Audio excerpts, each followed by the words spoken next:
14 फरवरी को ठीक 12:30 बजे दिन में इसी चैनल पर एक बड़ी स्पेशल वीडियो आने वाली है। उसकी अनाउंसमेंट मैंने कर भी दी है, ट्विटर के ऊपर भी, इंस्टाग्राम की स्टोरी के ऊपर भी और यूट्यूब कम्युनिटी टैब के ऊपर भी। और मैं पर्सनली उस वीडियो के लिए एक्साइटेड भी हूँ आप लोगों के सामने लाने के लिए। Okay, hello chatters, my name is Rohit and you are watching Wrestle Chatter. Welcome है गाइस आपका वॉइस ऑफ रेसलिंग के एक और नए एपिसोड के अंदर। और आज स्मैकडाउन से रिलेटेड बड़ी इंटरेस्टिंग बात है आपको बताने के लिए। सबसे पहले मैं आपको बताता हूँ स्मैकडाउन की जो व्यूअरशिप आई ओवरनाइट व्यूअरशिप वो कितनी है। तो लास्ट वीक की जो व्यूअरशिप थी उससे ये व्यूअरशिप अगर देखा जाए तो बड़ी है, क्योंकि व्यूअरशिप आई है 2.390 और पिछले हफ्ते की जो व्यूअरशिप थी वो थी 2.263 मिलियन व्यूअर्स। तो कह सकते हैं कि भाई व्यूअरशिप में एक अच्छा जंप है। एंड ये जंप मैं ये भी देख रहा हूँ कि बना हुआ है, ऐसा नहीं है कि रॉयल रंबल के बाद स्मैकडाउन हुई उसके बाद फिर स्मैकडाउन हुई तो फैंस का इंटरेस्ट गया था। ये चीज देख के काफी अच्छा लगा। यूजुअली मंडे नाइट रॉ के केस में ऐसा होता है, लेकिन यहाँ पे कुछ भी ऐसा नहीं है। और गाइस जो अगली स्टोरी है वो मेरे लिए बहुत ज्यादा सरप्राइजिंग है और आपके लिए भी होगी बहुत ज्यादा। डब्ल्यूडब्ल्यूई की जो इवेंट रिपोर्ट्स है उसके हिसाब से जो अभी स्मैकडाउन गई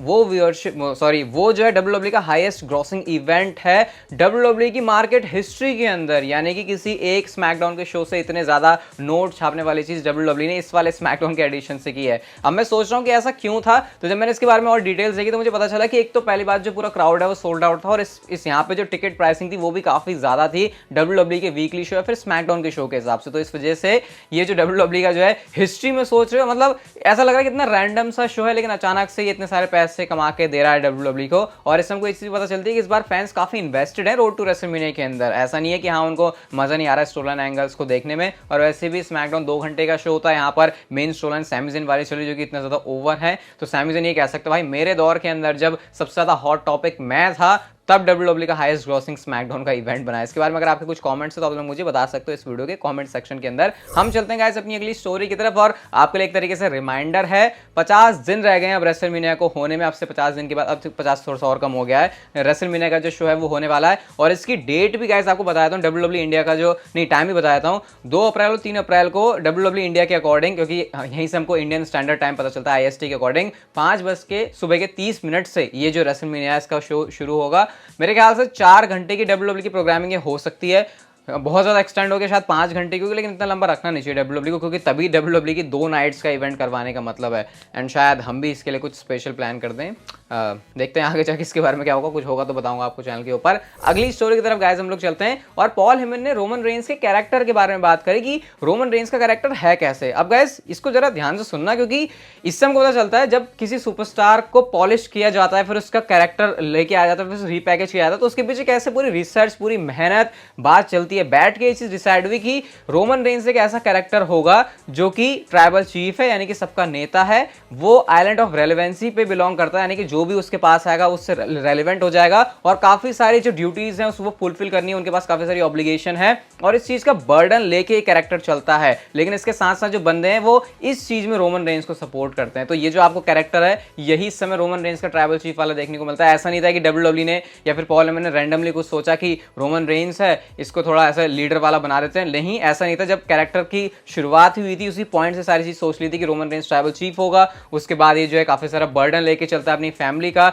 इसको सपोर्ट करने के लिए लोग हैं, ये आइलैंड ऑफ रेलेवेंसी से बिलोंग करता है। तो ऐसे करके पॉल हेमन ने वैरायटी के साथ जब इंटरव्यू किया तो उन्होंने इस बात को डिटेल में बताया था। तो ऐसा नहीं है कि मुंह उठा के ऐसी कोई कैरेक्टर आ गया और वो पॉपुलर हो गया, उसके पीछे काफी मेहनत होती है और वो कहां से आई वो इस इंटरव्यू के अंदर पॉल हेमन ने इस बात को अच्छे से बता भी दिया था। नेक्स्ट गाइस हम बात करते हैं बेथ फिनिक्स के बारे में। और बेथ फिनिक्स ने जबरदस्त तरीके से ट्रोल कर दिया डोमिनिक मिस्टीरियो को। सबसे पहले तो उनका जो ट्विटर अकाउंट है उसके ऊपर ही जो पिक्चर है उन्होंने वो लगा रखी है जब वो उनका अपना फिनिशर लगा रहे थे। लेकिन उसके बाद उन्होंने ट्विटर के ऊपर भी एक वीडियो डाली जहां पर वर्कआउट कर रही हैं और जो वो चीज लिफ्ट कर रही है यहाँ पे वेट लिफ्टिंग जो यहाँ पे वो कर रही हैं, उसके नीचे जो फोटो है उन्होंने डोमिनिक मिस्टीरियो की वही फेस के कटआउट वाली लगाई हुई है। और डेफिनेटली अगर ये वाले पिक्चर मामी ने देख ली तो फिर जो हीट है वो इनके बीच में और जनरेट हो जाएगी। एंड ये जो चीज़ है मुझे काफ़ी अच्छी भी लग रही है सोशल मीडिया के ऊपर। अगर डब्ल्यूडब्ल्यूई सोशल मीडिया का बहुत बेटर तरीके से यूज़ करते तो वो यही तरीका अपने फ्यूड को और ज़्यादा इग्नाइट करने का, और वही चीज़ यहाँ पे हो रही है। अगर इसके बारे में आप कुछ कहना चाहोगे तो मुझे कमेंट सेक्शन में बता सकते हो। वैसे मेरे ख्याल से ये मैच बहुत मस्त होने वाला है एलिमिनेशन चेंबर के अंदर। बेथ फिनिक्स और रिया रिप्ली, अब जब भी आमने सामने आके अपनी स्ट्रेंथ दिखाएंगे दूसरे के सामने, क्योंकि बेथ फिनिक्स को भी अपने टाइम पर सबसे ज़्यादा है ना ऐसे पावर हाउस कहा जाता है, रिया रिप्ली तो वो काम कर ही नहीं है, तो मज़ा आएगा इनका मैच एलिमिनेशन चेंबर के अंदर देखने में।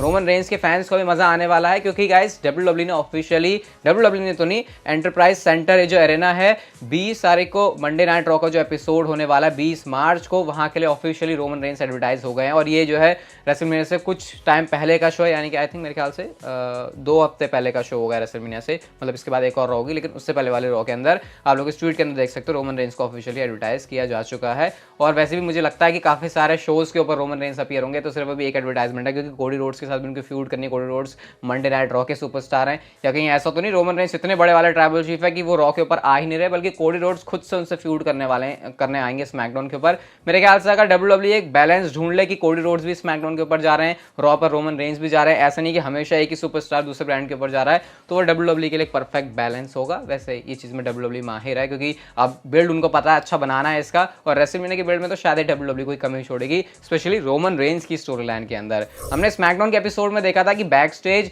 सैमी ज़ेन और जे उसो का जो फिस्ट बम्प है वो उन्होंने आपस में किया था, उसके बाद उनको पता चल गया कि भैया सेम पेज के ऊपर ही साथ में आगे जाके काम करने वाले हैं। इसके ऊपर सैमी ज़ेन ने रिएक्ट किया, और आप लोग यहाँ पर कैप्शन देख सकते हो, वो कह रहे हैं we haven't got to dream no more, यानी वो बता रहे हैं अब ये चीज रियलिटी में हो रही है। और एक्साइटमेंट भी अब इसको लेकर काफी ज्यादा है कि जे उसो जिमी उसो तो साथ में है, जिमी उसो रोमन रेंस की साइड ज्यादा लगता है, सैमी ज़ेन रोमन रेंस से बिल्कुल अलग है, जे उसो ब्लड लाइन को छोड़ चुके हैं।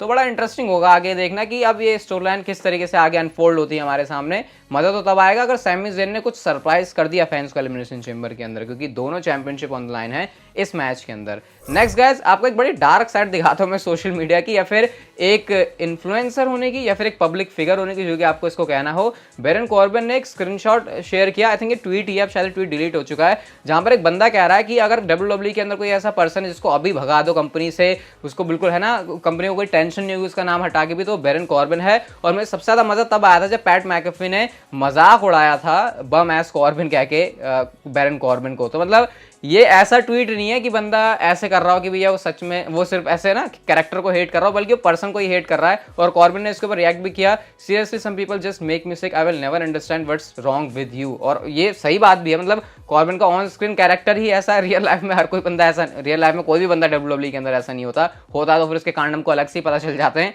लेकिन ये काफी बैड साइड है भाई, अगर तुम सोशल मीडिया के ऊपर हो कि कोई भी आके तुमको कुछ भी बक देता है और इसके बाद हो ये नहीं पता कि सामने वाले बंदे का मेंटली इस पर कैसे असर हो। वैसे मेरे ख्याल से ज्यादातर लोग अब है ना मोटी चमड़े के बनी जाते हैं सोशल मीडिया पर होने के बाद में, लेकिन ऐसे कुछ कमेंट्स है जो कि सोशल मीडिया पर पब्लिक फिर कोई बंदा तो फिर उसको ऐसे कमेंट्स सुनने को मिलते ही रहते हैं। रिसेंटली गाइस AEW के डायनामाइट के एपिसोड में क्लियरली फैंस ने एक चीज देखी, और वो ये थी कि जॉन मॉक्सली ब्लेडिंग कर रहे हैं अपने फेस के ऊपर, अपने फोरहेड के ऊपर। आप लोग यहाँ पर देख भी सकते हो। अब मैं ये नहीं कह सकता कि ये ब्लेडिंग है एग्जैक्टली, या फिर कुछ कैप्सूल्स भी होती हैं, लेकिन इसको करने के ठीक बाद ही जॉन मॉक्सली का जो माथा है उससे, जो सिर है उससे काफी ज्यादा खून भी निकलने लगता है। अब बहुत सारे फैंस इस चीज के अगेंस्ट होते हैं, भाई ये रेसलिंग है, तुमको जरूरी थोड़ी ब्लड वगैरह दिखाना हो। लेकिन जॉन मॉक्सली खुद कहते हैं कि जब उनको अपने मैच में ब्लड नजर आता है तो उनको और भी ज्यादा शोज करने में मजा आता है। डब्ल्यूडब्ल्यूई से पहले भी वो जो इंडी शोज के अंदर करते थे, अगर आपने उनके मैचेस देखे भाई, वो बार्ड वायर वाले, या फिर वो कैसे ही कांच के ऊपर इतने खतरनाक स्पॉट कर रहे हैं जो कि भाई करियर के लिए भी बुरे हो सकते हैं, तो वो वाले रेसलिंग करना जॉन मॉक्सली को पहले से ही पसंद है, और उसी का एग्जांपल यहाँ पर भी चल रहा है।